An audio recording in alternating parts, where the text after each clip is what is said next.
This episode of Techno Buffalo is brought to you by Dice. Welcome back to another episode of Rettinger's Rants. It's the show where I rant and rave on anything from the world of technology or sometimes a little bit outside of it. This week, Microsoft Surface. The new Windows 8 tablet is coming very soon on the 26th, but the pricing scheme leaves a little bit to be desired. Let's go ahead and get ranted.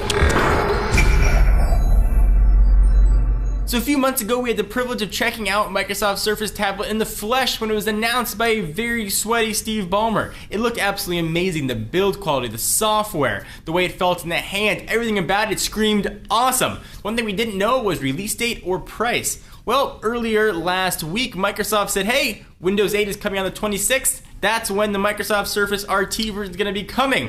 And we were very excited. And then they announced the pricing.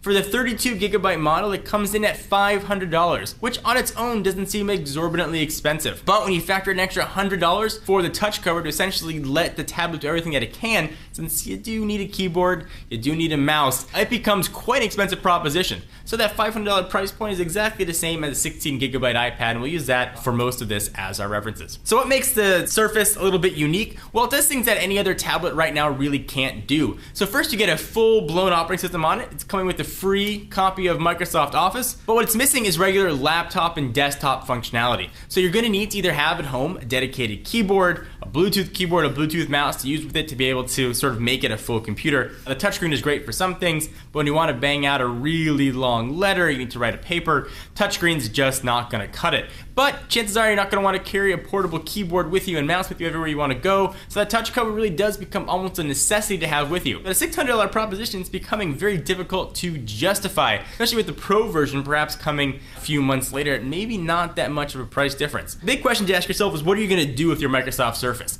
If your answer is, I want to browse the web, I want to check email, I want to download some apps, if that's what you're looking for, you may be better off spending $200 on a Nexus 7, or perhaps the same amount or a little bit more for a Kindle Fire HD or one of the Kindle Fire offerings. You've got the new Nook tablets. There are a lot of other great low-cost options.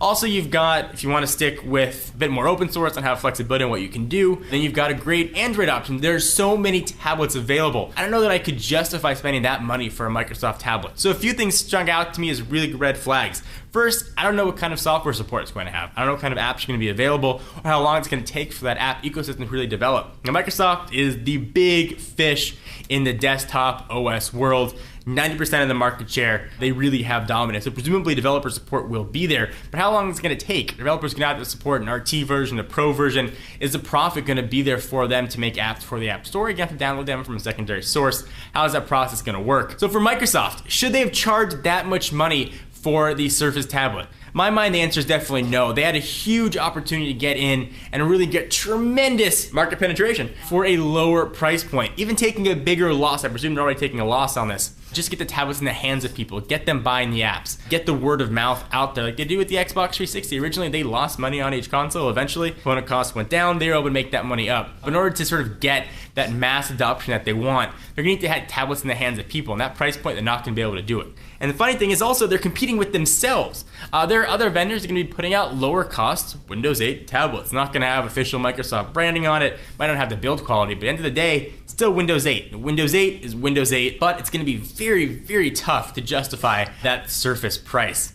It's going to be really, really expensive, and you're going to need a really good job in order to afford that. And speaking of finding a good job, if you want to get into the tech world, take a minute to thank our friends and sponsors at Dice.com. So Dice.com is a career hub for tech. For over 20 years, they've been helping connect technology professionals with highly targeted, competitive jobs they seek. And not only that, they kind of have a sense of humor, because finding a job can still be fun. Take a look at this clip from the Dice.com Tech Job Mega Show to see what we mean.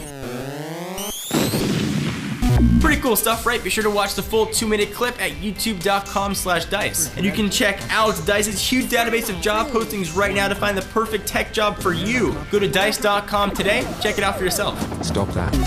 I'm excited about the Surface. I want to try the Surface. I love the Surface, but I'm not sure if I was an average consumer if I would want to buy the Surface. Your best bet might be to wait a couple months, see if there's a price adjustment, or at least pick up a lower cost Windows 8 tablet option. $600 is really an expensive proposition. Maybe I'm way off base, maybe you're not going to need the touch cover, but from what I've seen, you have to have a keyboard and a mouse, and I don't want to carry a giant keyboard and mouse with me everywhere I go. Touch cover protects the screen. You're gonna need to buy a case anyway. It seems like you get the best of both worlds. For $100, it gets to be a really expensive proposition. Now, it does a lot. It certainly does more than Apple Smart Cover does. But when you put it all together for $600, it's gonna be a really tough one to justify. Do you agree or disagree? I want to hear what you guys have to say. Thank you for watching another episode of Rentgers Rants. Be sure to check us out at technobuffalo.com for the latest and greatest tech news. I'm your host, John Rettinger. See you next video.